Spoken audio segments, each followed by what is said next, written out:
Hey, what's up, guys? Going over some good comics out there. They are out there, believe it or not. There's not many of them, but they're out there. Right?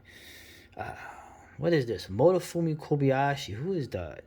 Famous manga artist known for his essentially a lot of his stuff is World War II, realistic war manga. His favorite topic is the Eastern Front from the German perspective with the Panzer combat. And you see a lot of that. You see that in these comics here. This one is finished. This is still running. This is actually 5-part miniseries.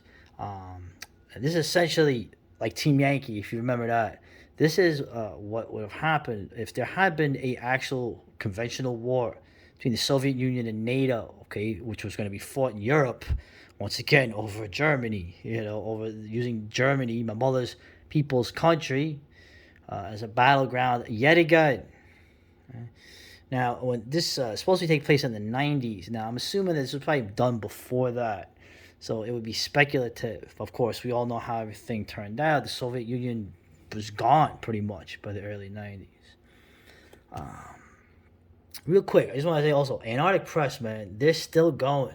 I give them so much credit. When I was a young kid and I got into comics, a lot of it was I was trying to find manga and anime and Japanese influence stuff. Okay, because Robotech had just literally been taken off the air, and I was thirsting for more of that kind of stuff. And Antarctic Press obviously made manga inspired and anime inspired stuff. And they are still around today. Ben Dunn, good job, man. I showed you the Tigers of Terror, the Family of Altered Wars comics, which are some of the best comics in the same vein as of this stuff. Anyway, let's get into the comic. Right. As you can see right off the bat, this is a realistic art style. Even the manga, okay, the 80s, like the manga artists of the past, the cutesy Sailor Moon flat style, okay, which, well, I call it flat because it's very like line heavy, very light line heavy. But you had this stuff has more contours, more realism, okay, more anatomy. They had better artists back then. Okay, the Japanese are decaying as well, and essentially, this is actually the main character, the Soviet commander. He's a military man trying to achieve the objectives. Okay, but having to deal with also the very stifling political nature of what is in the military. Okay, and also dealing with the inefficiencies that the Soviet Union is experiencing. Okay, they're telling you that's happening now, but anyway. So the whole issue of this, just like in Team Yankee, was the idea that the NATO, which is essentially mostly the Germans, military, American military to some degree, and mostly American air power, basically trying to hold the Soviets off and making it very costly. And of course, the A-10s were made for that purpose. And this, you actually see the A-10s doing what they were made to do, which is to annihilate Soviet armor. I guess they eventually did this somewhat proxy-wise in Iraq, but look at that! Look at that artwork. And you see this scene too. I like this cool scene where this old dude is Conix tiger. Right? The man's like, "Hey, boy, this Chinese camel.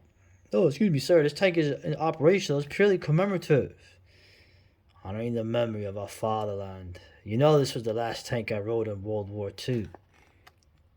Damn. Oh man, you don't see that in comics too often, do you? There's some cool scenes here.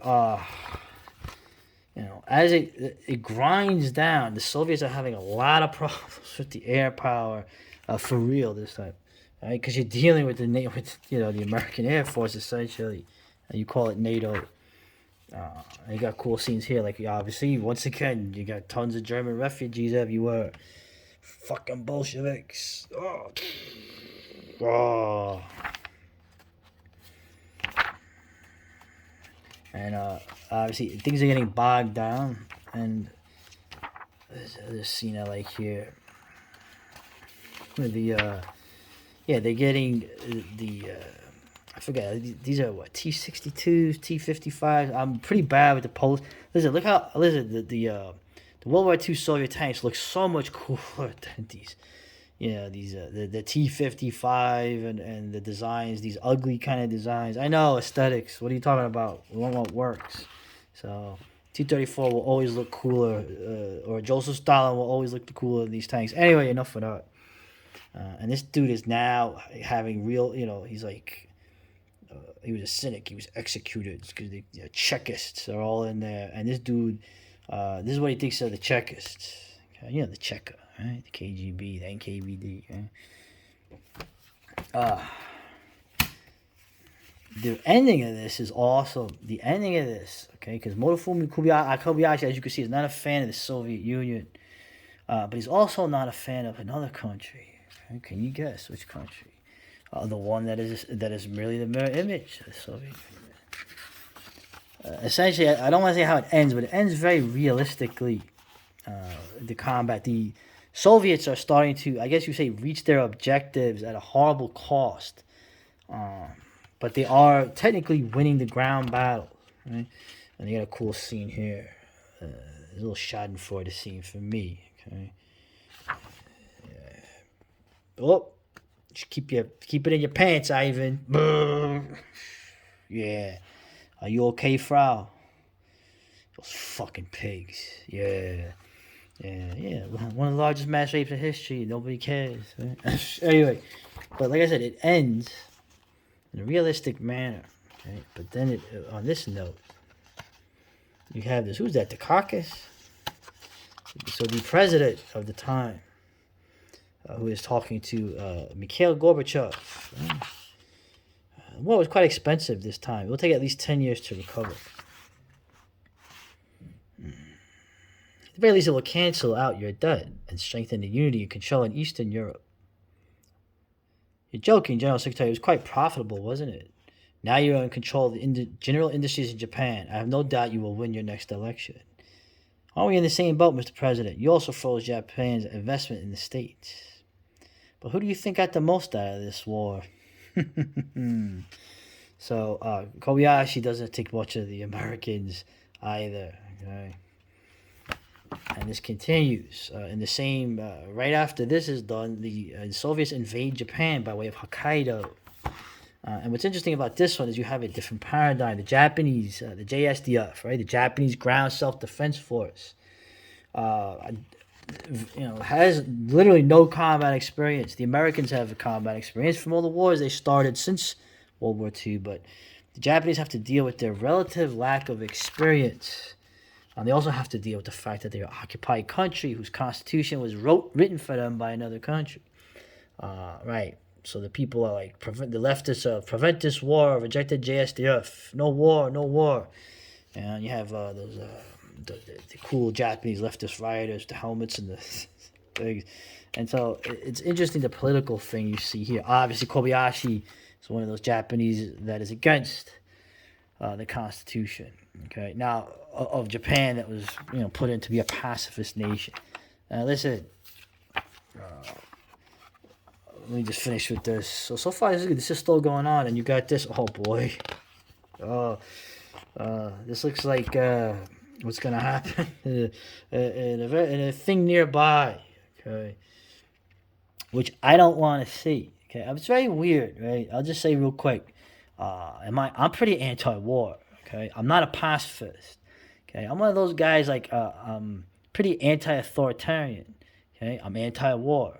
I'm not against the idea of fighting to protect your homeland or even fighting to take out an enemy that you may have to fight someday. Okay, but in the actuality of how these things have been done and what has been the result of it, I'm pretty anti-war. I can't think of one damn war that was worth anything, to be frank. Okay, even though I'm not against the idea that as a man you should be have some warrior skills. Right?